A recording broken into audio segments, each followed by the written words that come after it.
അരികിൽ വന്നു.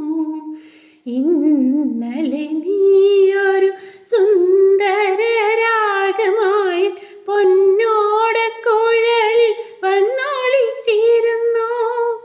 മാമക കരാങ്കുലി ചുംബനലഹരിയിൽ പ്രേമ സംഗീതമായി പുറത്തു വന്നു.